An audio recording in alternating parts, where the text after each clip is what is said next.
Hello, everyone. Welcome to this Global Education Forum.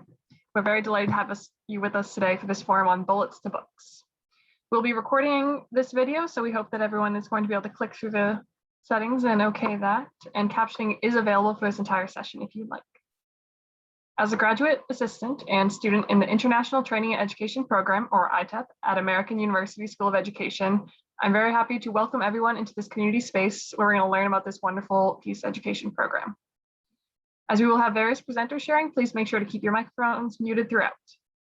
We would still like to invite you to keep your cameras on to be part of this communal space, but of course you are not required to do so. I will be passing this along to ITEP's faculty, Dr. Michael Gibbons, to introduce our panelists.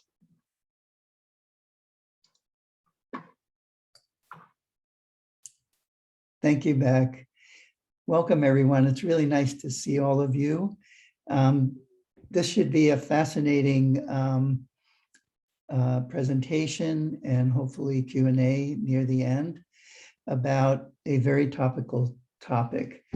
So tonight's forum is sponsored as part of AU's Peace Education graduate course for master's degree students of intercultural communication, peace and conflict resolution, and international training and education in the University School for International Service and School of Education. So welcome all. Today, our headlines are full of news of violent events and patterns of intractable conflicts and layers of violence that suggest to us that conflict is inevitable and violent means are unavoidable. And a significant example of this recurring pattern is the unfortunate news this week of the reimposition of military rule in Sudan, just as the peaceful transition to interim civilian rule was about to occur. But what the headlines do not highlight enough are the brave, creative, resilient responses of ordinary Sudanese and South Sudanese people to continued aggression.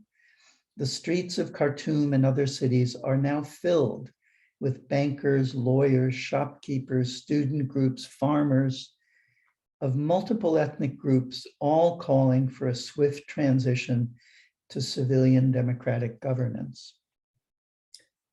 John Paul Lederach, a peace-building expert and the author of the book, The Moral Imagination, says peacemaking is about imagining what seems impossible in the midst of conflict, discerning and stretching the space of opportunity. So who are these people of moral imagination, even in a situation like the protracted violent conflicts in Sudan? Well, in tonight's Global Education Forum, I'm pleased to welcome 4 peace educators, artists, and advocates who exemplify this impulse. Let me introduce them to you to them. Jok Abraham Thon is the founder of Promised Land Secondary School in Juba, South Sudan. He believes that human beings can change their minds from bullets to books. A citizen of South Sudan, he started a rustic school to provide education opportunities for young people affected by the conflict in Sudan and South Sudan. And his school is being transformed into an exemplary peace education campus with the help of a circle of supporters inspired by his work through Bullets to Books, a global transformer that facilitates education and cultural exchange for peace and unity. Mr. Thon has been recognized by several different organizations in the US for his work and has just returned to the US to reconnect with allies for the first time since the pandemic closed off travel. Gail Prensky is his partner in peace. She's an award-winning filmmaker and arts program leader who is a founder and director of a unique program, the Jüdische Kulturbund Project, which memorializes the artistry, resistance, and resilience of Jewish musicians and artists who passed through the Holocaust. In 2001, Gail started researching and gathering material about this unique experience. And several years later, she interviewed artists today living under oppression in various countries and built a network of support, bringing this legacy into the present. And over several decades, she's written, produced, and directed a broad range of art and media projects for a variety of organizations. She's a fascinating social entrepreneur of Arts for Peace, and she's become a steadfast partner of Jok in his work. We also have Ambassador Tom Hushek, who is an American diplomat who served as the US ambassador to South Sudan from 2018 to 2020. He's a graduate of University of Wisconsin and Columbia University, and he is a proponent of people-to-people diplomacy and intercultural exchange, who also is supporting the work that Jok is doing. And finally, we're joined by Stephanie Mercedes, who's a DC-based artist who melts down weapons to cast musical bells and other creative works of art to promote the cause of peace. Her work encompasses sculpture, metalwork, installation art, and large-scale performances. She's exhibited and performed at the Bronx Museum, Queens Museum, Smithsonian, and the Kennedy Center. She's been a fellow of several schools and is currently starting a 3-year fellowship at the University of Maryland, College Park. She also is connected now with Jok's cause, and they're working together. So the story of our evening is about their activism. Our guests were drawn together around the peace education efforts of Jok in South Sudan, and they now work together on wider efforts to promote peace through education, people-to-people exchange, the arts, and cultural expression. A creative collective effort to widen the moral imagination of many others. So in tonight's forum, they'll share their story. Now, our time is fairly tight, and this is a fascinating multi-layered story. So we're not going to pause for Q&A as we go along. We're going to let that accumulate over the course of our presentations. So we invite comments, reactions, and questions in the chat. And Beck and I will return to them once the presentations are over. So I'll now turn over to Jok and Gail to begin the presentations.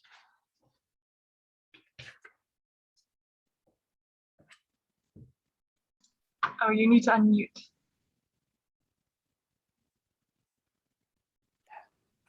I can hear. Yeah. Go ahead. Thank you so much, Michael, for the wonderful introduction. I'm really delighted and honored to be part of the panels today, and so glad to join all the amazing team of the American University.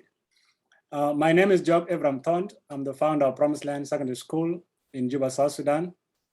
South Sudan is one of the world's youngest country in East Africa, and got independent in 2011. I'll talk to you more about South Sudan and the work I'm doing, but let me first let you watch the documentary, and then we'll take from there.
We are under pressure. The most pressure that we receive is from our own constituencies as people of South Sudan. They will keep telling you, really want to have peace.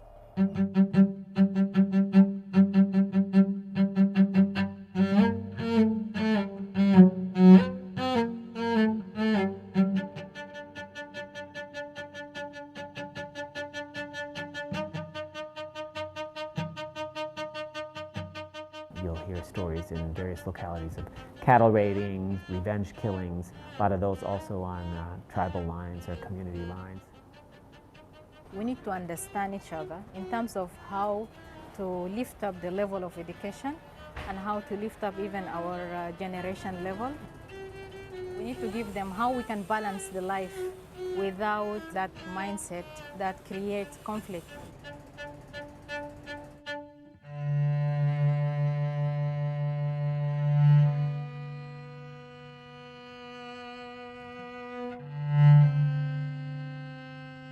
My name is Jok Abraham Thon.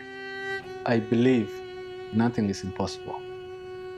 Something done by a human being can be changed by a human being. I can still make something. In 2017, I started a campaign changing mind from bullets to book. This is the only thing driving me.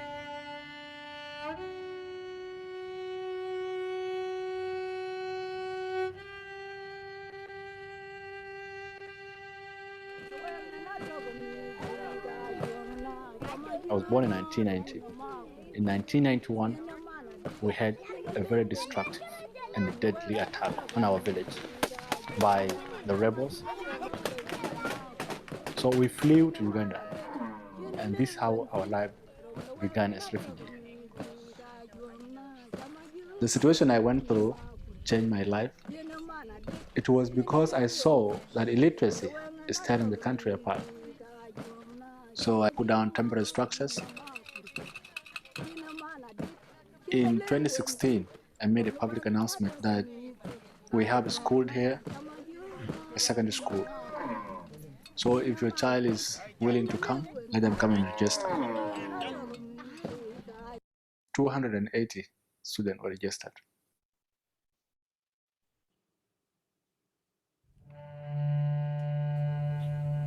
Our kids, the school kids here, were abducted behind this mountain by armed group, about 5 of them, and I got a call that Abraham kids have been abducted when they were studying under the mango tree. We and the parents decided to go to the bush searching for them.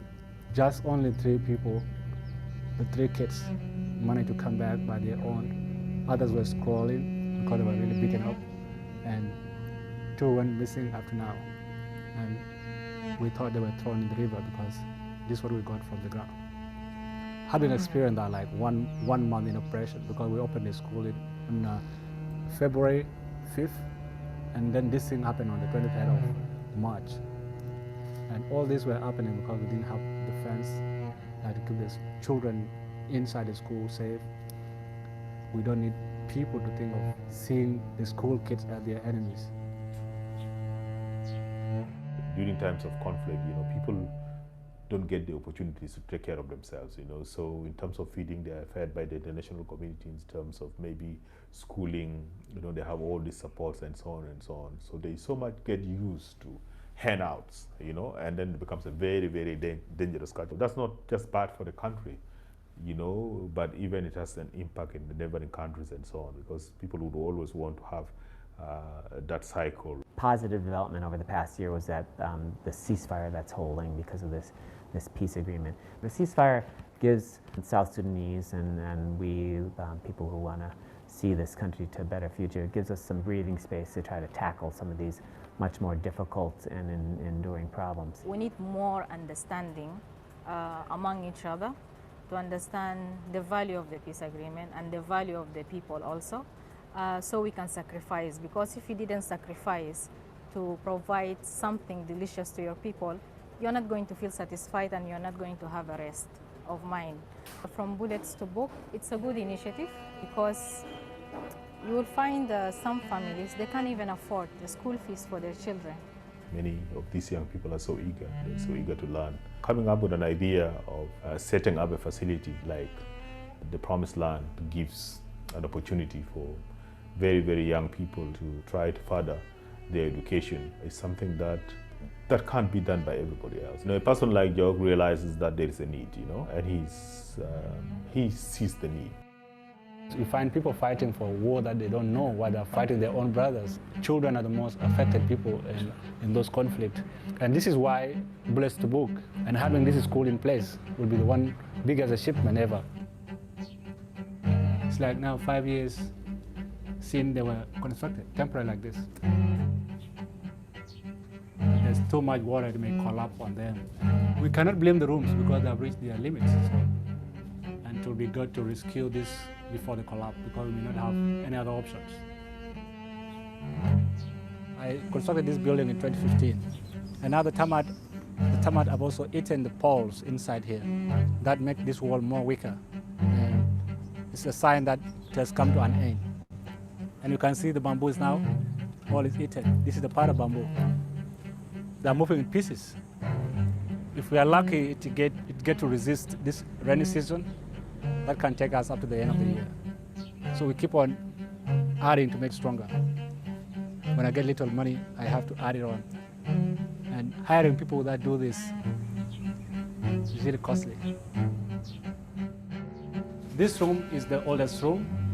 If something happened in this room and I have no option to do, then that means we have to close the things and then let them go home, because I don't have anything now to do it. It's a great effect to the community because they will have nowhere to go, and the kids will be left outside in the markets and having nothing to do, and that will be a big blow to the community and the country at large. Because our aim is to keep them in school and try to mold them, inspire them, get education, encourage them go to university and be able to start their own life. But myself and the parents, when seeing this kid go to university, to like, thank God, we are doing something.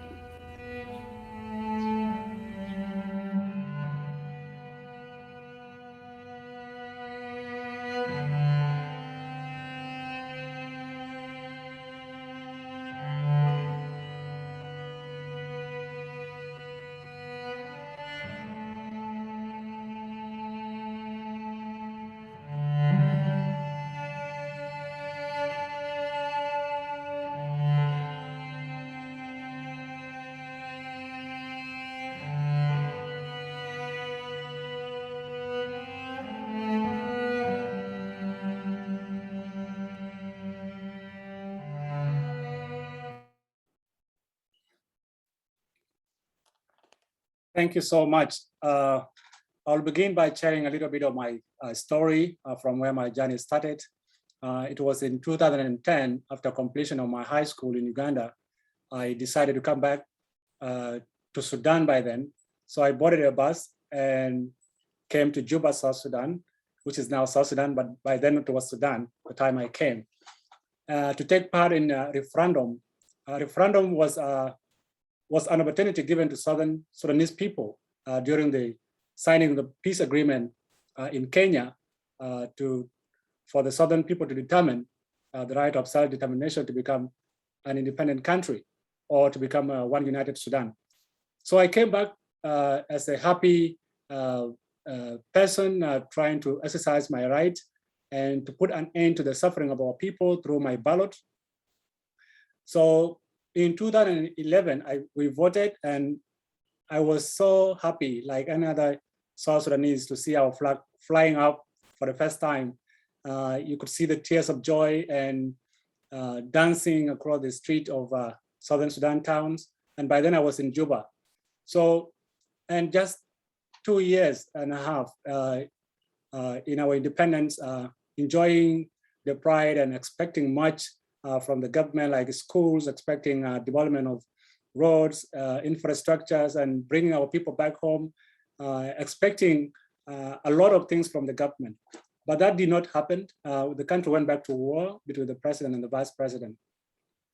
And this was possible because a country that has spent much years in conflict, we have 75% of the people who are illiterate. And that really made it very hard for the people of South Sudan to achieve the peace they need. Currently, the population is displaced. We have 1 of 3 who are displaced, they're not in their home. We have 1% of girls who are not in school. We have 72% who cannot have access to education now currently in South Sudan. So as a child who experienced life in a refugee camp, who didn't have a proper education, who had his classes under trees, who had no enough food during the camp and no health facility, who lost his younger brother in the camp, I decided to put down temporary structures as my contribution to peace building in South Sudan and try to be an example of what can be achieved by the South Sudanese people. So we started with 280 students, and now in 2021, we have 900 students. And so far we have graduated about 700 students with 420 who are now attending university. So Promised Land has become an ideal example of what can be achieved and what young people can do and how education can help in restoring the peace in the country. So we have been doing this through many clubs that we have formed in the school.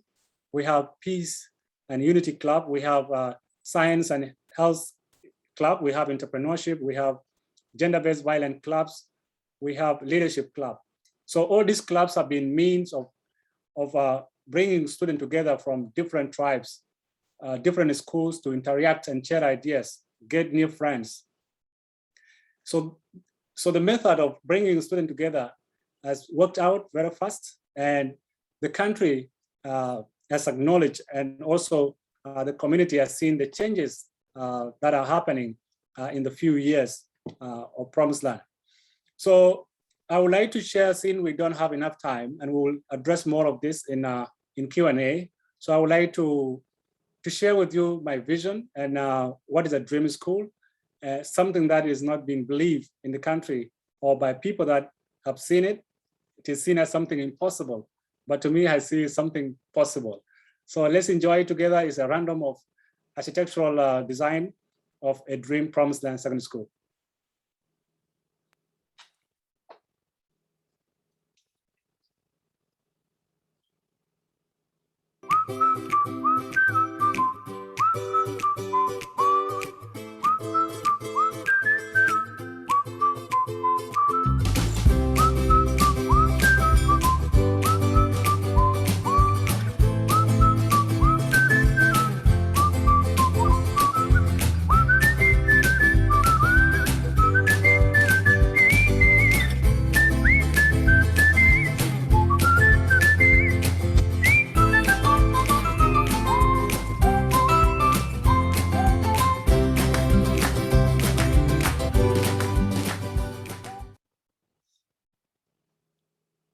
Yeah, thank you. So it was recently I went to the ministry and I showed them the plan of the school, but they couldn't believe. They said, this will take you 30 years, but you need to do some plan for you to rescue your school, saying it is falling apart. But I told them, yeah, it is something possible. And currently we have 3 buildings that are in place. We have Ruth Bader Ginsburg building. We have Bullets to Book library. We have computer science club in the school currently.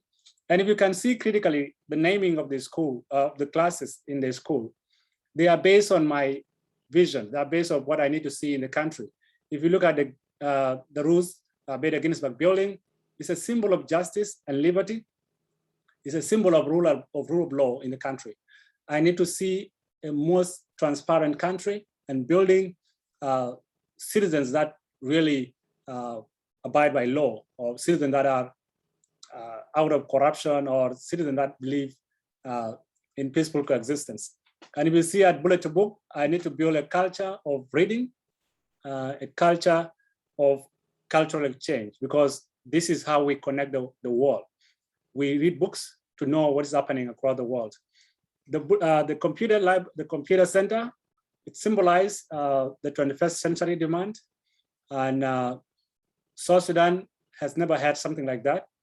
It's a country that we are fighting for illiteracy, not even computer literacy.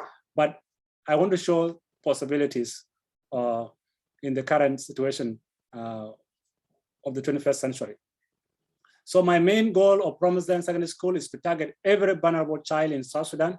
It's something that seemed impossible, but we tried it out. In 2020, we provided free education to 100 internally displaced candidates who did not have access to education. So I went there and I brought them to Promised Land Secondary School to come and have free education. But we don't get things done when we fear the magnitude of the population or the size. But if we have the determination and the ability to change something, we see it as something that we can do.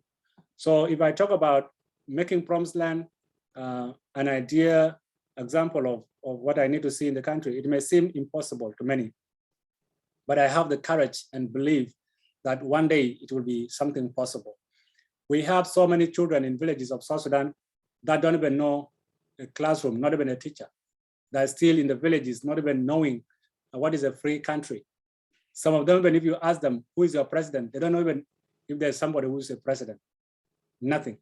It's a country that is so many people in the locked villages. And these are the people that I'm targeting to assess. So you have heard before about the idea of changing mind from bullet to book.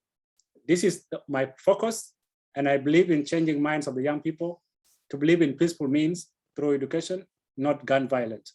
And since then, up to now, we have been bringing young people together through bullet to book. We have been collaborating with so many other young organizations in the country, youth activists, to unite their voices together and demand the peace that they need to see and transform their country together. And my dream is also to extend it to the global youth so that we can come together as young people and discuss our ideas. There's this slogan that I used to say, like, we don't inherit leadership. You cannot inherit leadership, but you learn leadership. If young people learn leadership, they become best leaders. But if you just inherit or you sit back and wait, you will never become a good leader. So young people should start doing something by identifying difficulties or challenges they are facing in their societies and address them, because they are the direct problem solvers, because they know how it is going on. Like myself, I saw education in the country. It is something that was not achievable and nobody's doing something. So I stepped in and I do it, and I'm doing it now.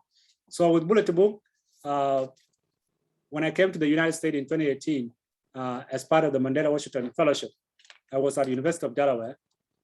And when I came to DC for a summit is when I met Gail Prensky, whom I'm really excited and honored to introduce to you. She's an amazing woman, as you have heard before, and she's a great partner in Bullet to Book, and her work matches my work. And we are trying to use our experience to address issues of oppression and peace building across the world, and how we can make young people to be the change they need to see across the world. So Gail Prensky, I'm really honored, and I can't wait to for you to share your experience with the amazing team. Thank you. Thanks, Jok. I don't even know what to say. I mean, every time he talks, I'm so inspired. This is an example. He used the word courage, which is true, but he represents, so there's 70% of the population is under the age of 30. He's one of the older ones who's leading all of these young people who, from my experience, have so much love inside and resiliency, and I've learned so much. And I know when you also meet Tom, Ambassador Hushek, he'll tell you the same thing. So to begin, as Michael said, I am the founder of the Jüdische Kulturbund Project. It's a two German words that mean Jewish Cultural Association. And the reason I started it is because I was inspired by the Jewish artists of Nazi Germany, who I learned had been fired from their jobs in 1933 because of who they were. And instead of standing down, they formed a cultural association. They proposed it to the Nazis. The Nazis approved it. So from 1933 to 1941, the Kulturbund existed. Those who were not able to get visas went underground, or they were sent to the camps. And we often hear the story of the Holocaust and what it was like in the camps. I interviewed 15 people who were associated to the Kulturbund, and I was blown away by how they told me about the power of music and art, which saved their lives and held them as long as they could before they had to leave. And I thought it would be really cool to figure out a way to connect their story and issues to current day artists around the world, to explore how they use their music and art, also to keep themselves going, and to also ask them the hard question: what is it like to make the decision of staying or leaving your country? And why would you stay or why would you leave? And as a result of those explorations and need, I filmed interviews with more than 50 artists from 25 countries around the world. And the same thing happens over and over again. They talk about the power of art and music. And I feel that every time, I feel that it is a universal language that connects people around the world. And it's a very important factor that we use, I think, rather than military, for communities around the world to stand up to what they want. Jok's a perfect example of the dream and fulfilling that. So how did I come to meet Jok? How come South Sudan? Well, one day we thought, what about South Sudan and the kids? What's going on over there? They're the very poor country. They're the youngest country. I wanted to learn more. We had a connection with someone in Rwanda, and they said, oh, you want to learn about South Sudan? Well, my partner from Rwanda is on a fellowship. His roommate in the hotel is this guy from South Sudan. How about you meet him? Next day, go to the Omni Hotel. And it turns out the fellowship is the Mandela Washington Fellowship. And this was YALI, which is the Young African Leadership Initiative. Sitting in the lobby. Now, you can't see how tall Jok is, but he's 6'6". Can I tell him how much you weigh? 142 pounds. So he's like this, I'm really tall. And he walks into the lobby, and honestly, I felt like I met an angel. And he started telling me the story he told you. And I started telling him the story I just told you. And it was great. We knew that we needed to work together, that we both saw the world in the same way, that we felt like we had a lot to offer. And I felt that he was working on education.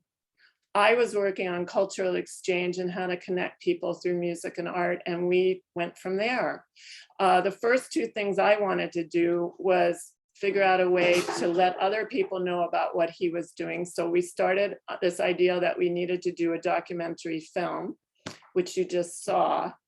We also wanted to find an architect who lived in South Sudan who could work with Jok to realize his dream. And we found him through a group up in Boston, the Mass Design Group. And they introduced us to Moses. We told him about the Promised Land Secondary School. He was sold. And then we applied for grants through the Mandela Washington Fellowship, through the Arts Envoy program, and through the embassy that Ambassador Hushek was leading. Within a year, not even. So we met in August. By June, we were in South Sudan.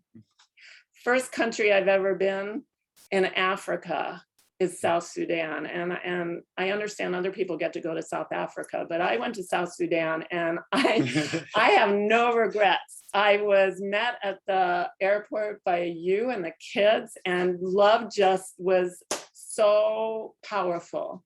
And while we were there, we had some great experiences. We were filming, but we were also leading workshops. We were working with kids, and we were working with musicians and artists. And we were also working with filmmakers. And so we apparently, Jok, am I right that you said that experience brought everybody together? the young people that were not working together became one group. Yeah. And they saw the power of storytelling and being able to share with us. But they were so happy that they were sharing it with us, but we were so happy they were sharing with us too. I mean, it was just, it was great. So we came back, and we also came back with a music video that was produced, and we've been winning awards, which is really fun, and letting people know about South Sudan. They didn't even know about it, really. They still call it Sudan often. And we're gonna go back, and we've got some ongoing, since COVID, we have some ongoing virtual connections that we make through digital storytelling techniques and also filmmaking workshops. And this is going to help them not only learn skills, but also open up to the rest of the world, and the world open up to them. So we're really proud of our work. And I thought, Beck, if you could, I would love to just share one inspiration, which is the theme song for Bullets to Books that was written and created for us by I Am Peace. Yeah.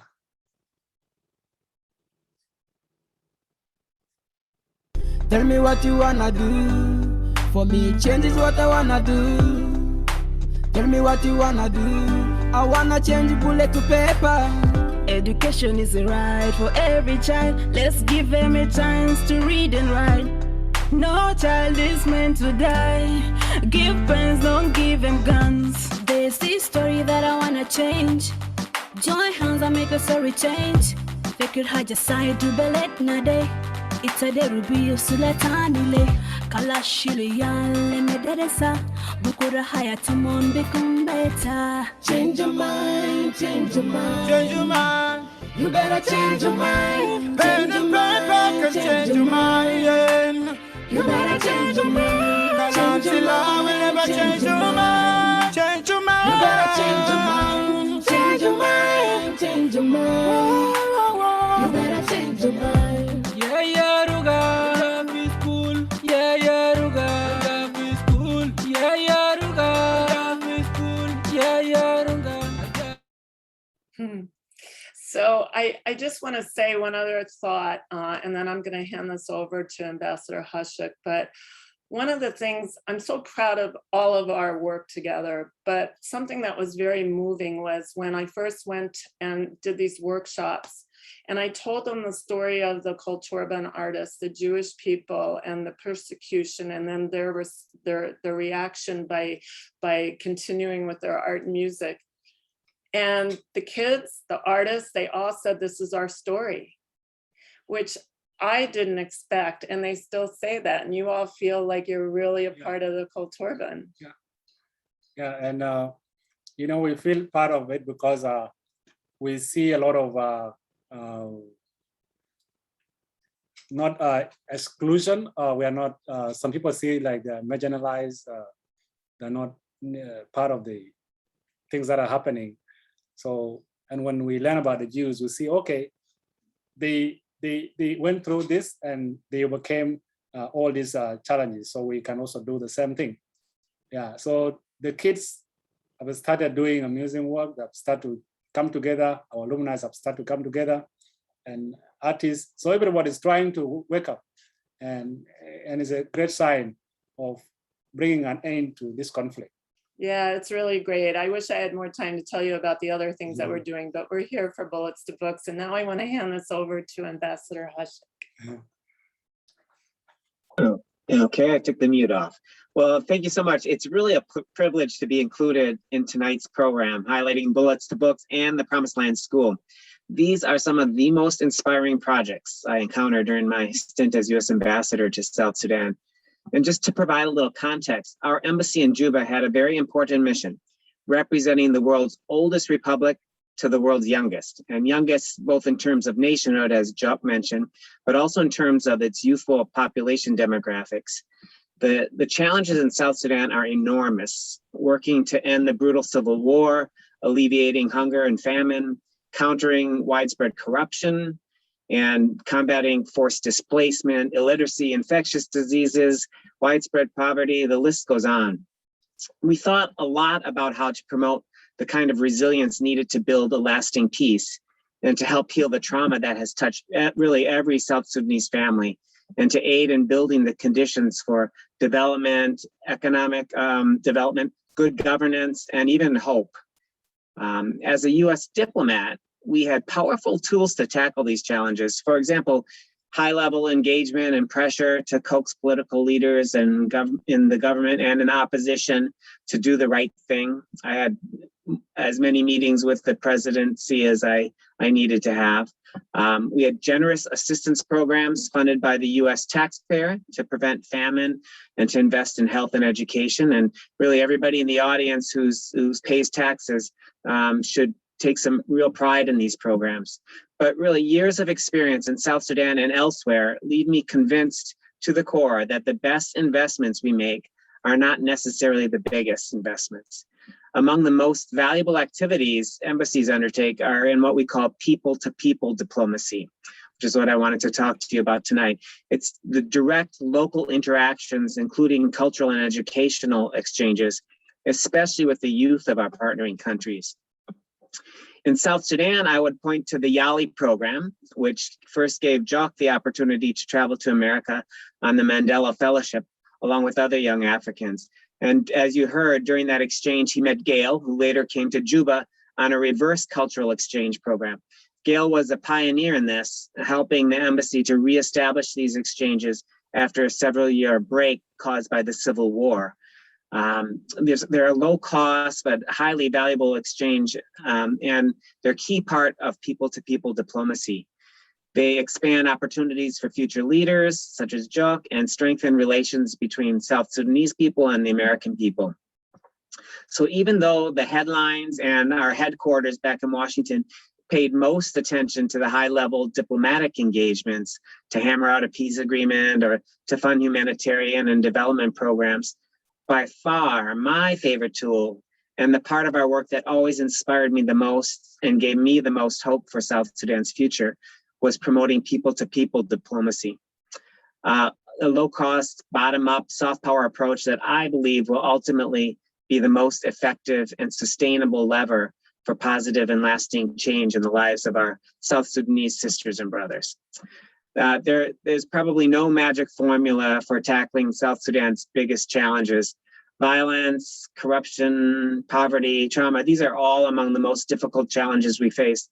I'd argue at home as well as abroad. And it's clear our multi-million-dollar programs and high-level policy interventions, important as they are, big as they are, will not succeed on their own.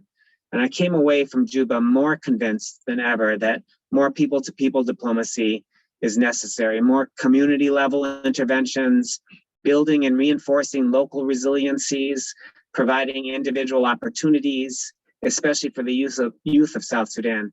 That's the kind of diplomatic intervention that will eventually bring hope, prosperity, and a lasting peace to the country. And that's what makes the Bullets to Books initiative and Jok's Promised Land School so valuable and so astoundingly good. Jok has witnessed a country torn apart by tribal divisions and a government that has severely underinvested in primary education, leaving more than 2 million children without any opportunity to attend school at all. And he decided to do something about it. So what started as an initial person-to-person acquaintance with Gail Prensky expanded into a network, and it's growing fast, of young community activists, advocates, artists, and future leaders in South Sudan and their concerned partners in America. And that's a pretty amazing outcome if you think of it. To someone like me who cares so much for both countries, I really hope this gathering tonight leaves you with the same impression. Thank you very much. Thank you, I'd Ambassador. Mike, are you going to introduce Mercedes? Hopefully, I'm checking to see. I'm here, Mike. She's here. You made it. Okay. So, Mercedes, why don't you join us and share a little bit about your work and how you connected with this fascinating web of people with some shared passions, and what you might be doing for for Bullets to Books and about your own work. Yeah, so I'm Mercedes. I am a DC-based artist, and I'm currently in my steel shop. And what I do as an artist is I melt down weapons. So I take AK-47s, guns, bullet casings, whatever type of weapon it might be. I melt them down and I transform them into works of art and objects of peace and musical instruments and musical installations. And so I'm really interested in, my background is in metal casting, but I'm really interested in trying to take, the very materiality of violence and force it into its opposite, force it into something which is peaceful, which is soft, which is transformative and can really be uplifting, and the reason why I do that is because I find that very often, if you've experienced gun violence, it seems like this massive systematic issue. And there can be something really powerful, and there can bring so much agency to drop a bullet casing into a kiln, or to drop a gun into a kiln, and watch it be transformed into an object of peace. And so I met Gail and Jok because I think we were speaking at a conference a few years ago, and I was presenting a sculpture which was actually a book cast out of melted bullets. And Gail said, "Oh my God, we have to work together." And this is something that I really love, because I feel like as an artist, and this is one of the reasons I love being an artist in DC, I am so interested in how can my work go beyond just the art world, and how can it really be a form of soft diplomacy, which I think is something so common in our city. And I really feel that what Jok and Gail are trying to do and what I'm doing is so similar, and I'm honored and fortunate to be working with them. And so I am going to be casting a sculpture, a book cast out of melted bullets for Jok's school, and hopefully some other smaller pieces and maybe bigger pieces. We will see. So, and then I think that we have a short video of the very first gun I ever melted down to show you all.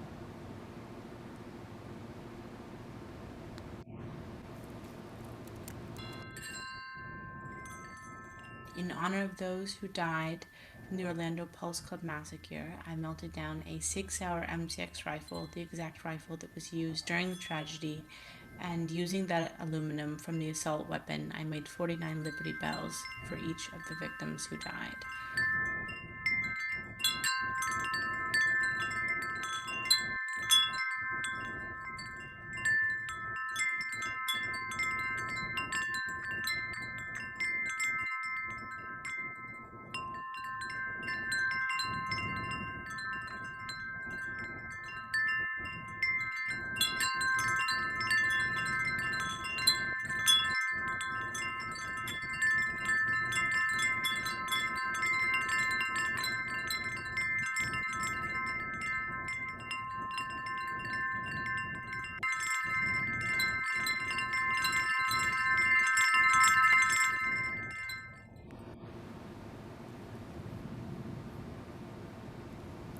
And so that was the first installation in this line of work I'd ever done, and I melted down an AK-47, which is it was a 6-hour MCX rifle, which is the same model of rifle that was used during the Orlando Pulse Club shooting, and melted it down to create 49 Liberty Bells for each of the individuals who lost their lives that night. And I love working with bells because, of course, it's a symbol of peace, but it's also, in many cultures, a way that you resurrect the soul. And the Liberty Bell in the United States is not only a symbol for freedom and all the reasons that my family wanted to immigrate into this country, but it's also a symbol which is used by the alt-right as a way to represent the right to bear arms. So I felt this is very interesting. So that's me. Thank you, Mercedes. It's really a pleasure to hear your voice and to see your work. I'm very moved because prior to your arrival in coming into the space, we always start our class in peace education every Thursday evening with a mindfulness warm-up led by one of the students. And tonight, the student who led the warm-up is named Win. He's from Myanmar, Burma. And his evocation, his mindfulness exercise was a Buddhist prayer of peace and loving kindness to all living things and all people. And of course, Buddhist prayer bells are one of the most beautiful resonant instruments there are of peace. So you brought us full circle in many ways. I love that. Is it a rising bell? They're the bowls, right? Yes. Yeah, I just cast one of those. Uh-huh. Well, we'll have to catch up with you about that. I'll also just share a personal note. I grew up in New York City, in Queens, and working class part of the city. And one of my family's favorite outings when we were growing up is we get all dressed up. It was usually a Sunday. And I'd say once or twice a year, my parents would take us on a pilgrimage from Queens to the United Nations building in Manhattan. And Beck, maybe you can, at that point, the UN building and grounds were open to the public. You could walk around in the parks surrounding the United Nations building.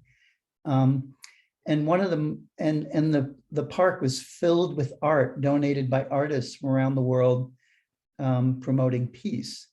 And one of the most prominent, huge monumental statues in that park was donated by the Soviet Union. And it's the image, the metal image of a huge rifle twisted into a knot as a sign of peace. There it is. Or it's not a rifle, it's a pistol. But this has always been one of the enduring images of the purpose of the United Nations. So Mercedes, you're in a really wonderful tradition, and you're drawing that tradition forward at a time when gun violence is still very prevalent. Wanted to open up the space now for any comments or questions for our guests.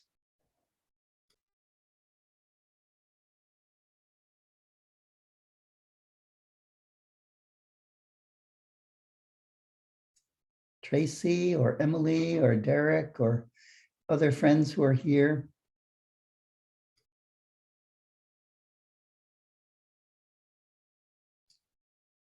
Hanny, Riley, Lindsay, you're all welcome. If you have a comment or a question. And also to let me extend the invitation to colleagues in the PSED course as well. I'll just give us a grateful acknowledgement for having the opportunity to spend this time and see this work and just be connected to this incredible peaceful movement in so many ways. And I guess my kind of basic question is about what role could we play, I'll speak personally, in sharing this message. I saw there was a website with the one video, and just, what are the ways that we can expand the message that you've shared tonight and the information and the beauty that you shared tonight? Where can we participate? How can we participate? Well, did you all get access to our Bullets to Books web page? I can put that. Let me put that in here. Okay, Mark's gonna do that. But there are a number of ways. I mean, we love giving presentations and doing workshops. We bring workshops into physical spaces when it's okay to do so, but we also have virtual workshops that we love to do. And I know Mercedes and I had talked about also doing her workshops where she actually does do melting with participants, and we'd love to do that with kids. One of the things I love about what she does is that she transcends violence into beauty, into art.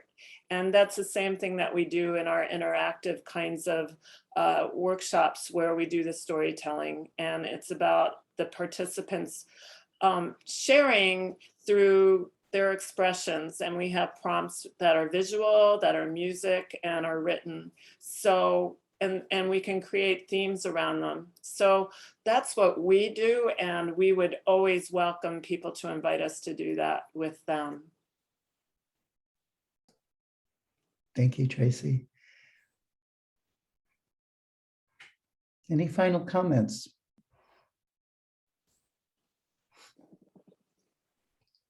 I would like to make a comment. Aaliyah. It's just one of the things that Jok was saying, how that like one of his dreams is that he wants to expand globally to have like young people come together and address oppression, justice, and leadership. I just like I really like that part.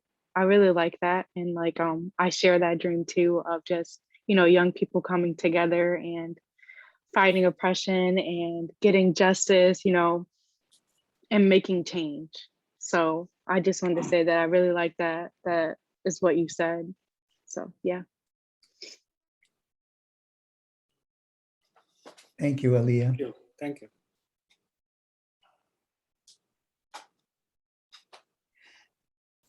Jok, do you have any parting words for us? I was saying, I was just giving out thanks, but we'll give you room for more questions if at all there are so many questions. A question. If you would like us, and this is for all of you, to walk away as learners, as educators, as artists, as community members with one thing and one small step we can take towards peace education, what would that be? First of all, we are really challenged, or myself, I'm really disturbed by what I see in the young people or the education system in my country and across the world.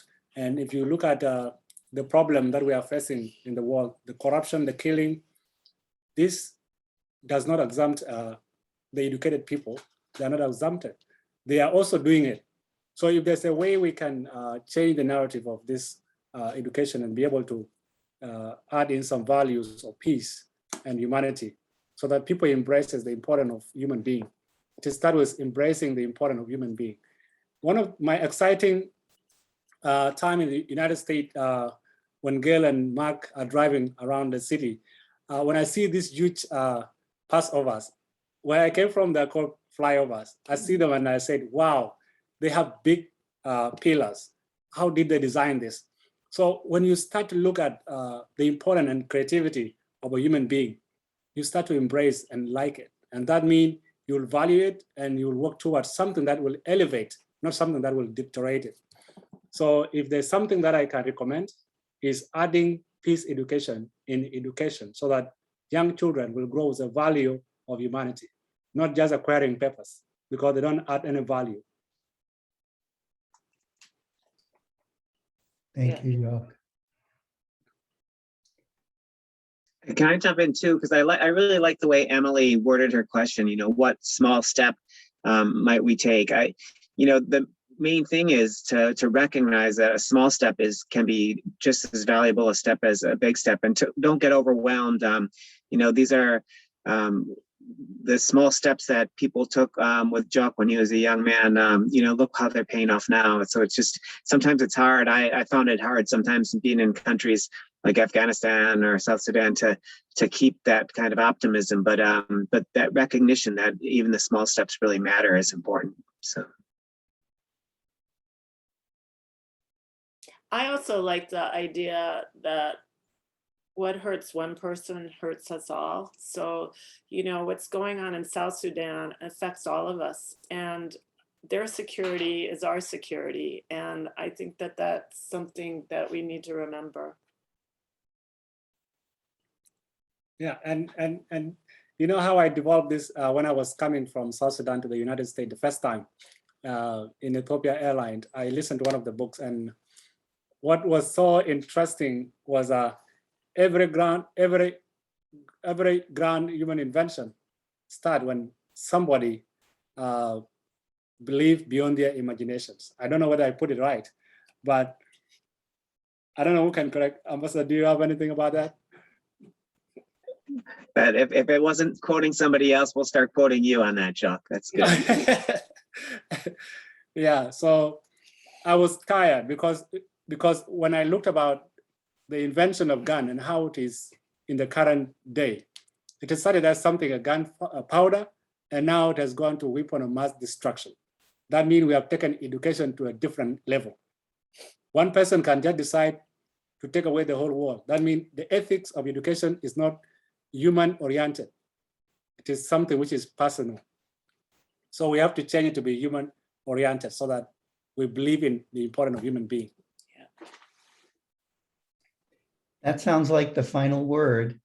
And as we close out, I want to thank our speakers, Mercedes, for your work and your words, Tom, for your diplomatic work and your continuing advocacy for local activism and people-to-people diplomacy. Gail and Jok, for the extraordinary work you do individually, and then your example of partnership. Thank you very much. Thanks to everyone who was listening. As we close out, Gail is going to leave us with, if you're interested in learning more about Bullets to Books, you could just scan that code and it'll zap you over to the website. At American University in the International Training and Education Program during November, we have 2 more of these things we call global education forums. The next one is about study abroad and the gender dimensions thereof, abroad in education. And the third one coming up in mid-November is titled Hard Questions in International Development and Education, kind of a critical look at our field and some of the challenges and contradictions in our field. So we encourage everyone to continue in the conversation by participating in those forums as well. So with that, we're going to end the public-facing part of our class for the evening. We're going to take a break for 10 minutes, come back at 7:15 as a class, and then if our guest speakers would like to have time and energy, you would be most welcome to stay with us, and then we'll have a little discussion with our student group. So Thank you again. Thank you. This was great. Thanks a lot. Thank you. Thanks to all our guest listeners.